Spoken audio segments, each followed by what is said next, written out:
Bonjour à tous, une rapide vidéo pour vous montrer quelques modifications à apporter à la partie aspiration. Voici à quoi ressemble ma CNC maintenant et je suis toujours à la recherche du Graal.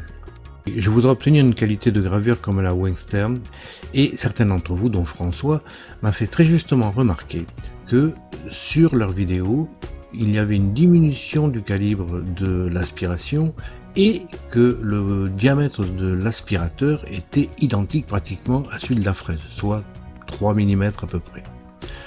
Bon, on va essayer de voir ce que l'on peut faire. On va revoir donc la partie aspiration et pour ça on va se procurer une pipette qui sert pour les peintures, du tube 8 extérieur et 6 intérieur, du tube 6 et 4 et un tube de cuivre qui fait aussi 6 et 4.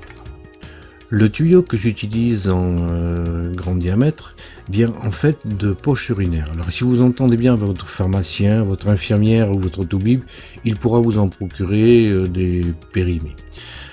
Il a une caractéristique, c'est que le plastique est très régulier d'une part, mais également évite le glissement. Si vous mettez un autre tube dedans, un autre tube lisse dedans, il sera en effet très difficile de le retirer sans problème. Je vous fais la démonstration, il faut vraiment tirer très très fort pour pouvoir le sortir. Donc ça permet de faire un bon joint. Le tube de cuivre, on a vu dans la vidéo précédente comment le travailler, il en faut un bout d'environ 9 à 10 cm. Il faut qu'il soit à peine coudé comme vous voyez et il est vendu en rouleau, ce qui fait que vous n'aurez peut-être pas besoin de le retravailler avec du sable comme on a vu. Il suffit que vous preniez une courbe déjà existante et que vous sciez ensuite au bon endroit. Il est tout à fait possible également d'obtenir une partie droite en le redressant tout doucement à la main.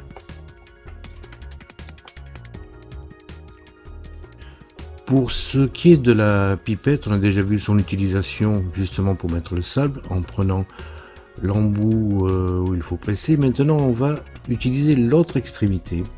Alors vous constaterez que cette extrémité a un petit trait et c'est à peu près la longueur qu'il faut couper de cette pipette. Le but est de la mettre ensuite au bout du tuyau de façon à accélérer le flux d'air qui va transiter dedans.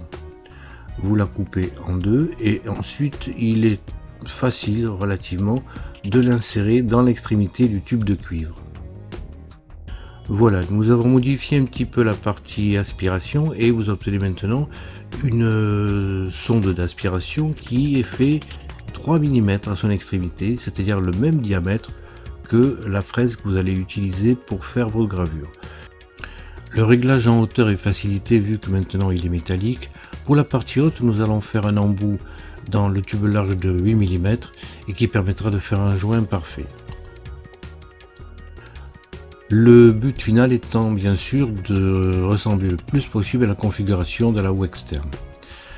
À la suite d'une remarque de Eldering, qui est très justifiée, il faut effectivement mettre un filtre dans cette aspiration. Vous prenez un bout de mousse un petit peu molle et il est très facile au laser de couper des tubes de mousse qui pourront rentrer très précisément dans l'embout de 8-6. Vous le positionnez près de l'aspiration, vous l'enfoncez jusqu'au bout, il ne pourra pas aller plus loin puisqu'il est bloqué du côté aspiration et il vous suffit d'enficher le petit tube sur le dessus de façon à le bloquer et à rendre ainsi l'aspiration et la filtration efficaces. Il vous suffit ensuite de mettre un tube du côté éjection d'air pour avoir un système fini.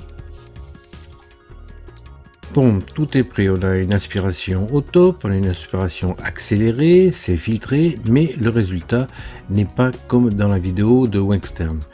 La partie gravure n'est pas mal du tout, mais l'aspiration c'est pas du tout ça. Je me demande s'ils ne photoshopent pas leur truc parce que c'est pas possible. Alors la qualité de la plaque de cuivre est également primordiale.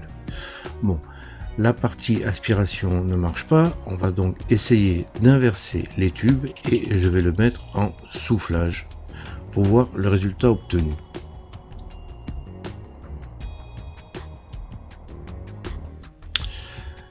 Alors effectivement, quand on fait une vidéo de très près, Le résultat est un peu bluffant. Ça ressemble un peu à ce que fait Wextern, mais je pense que la plaque cuivrée est importante. Là, je me retrouve à court d'idées pour ce problème. Si vous avez des idées, je suis preneur et je voudrais bien savoir comment on peut modifier cette petite CNC pour qu'elle fasse un boulot plus ressemblant à la Western. Bon, c'est déjà pas mal comme ça, mais je compte sur vous pour me donner des idées et je vous dis à la prochaine pour de nouvelles aventures.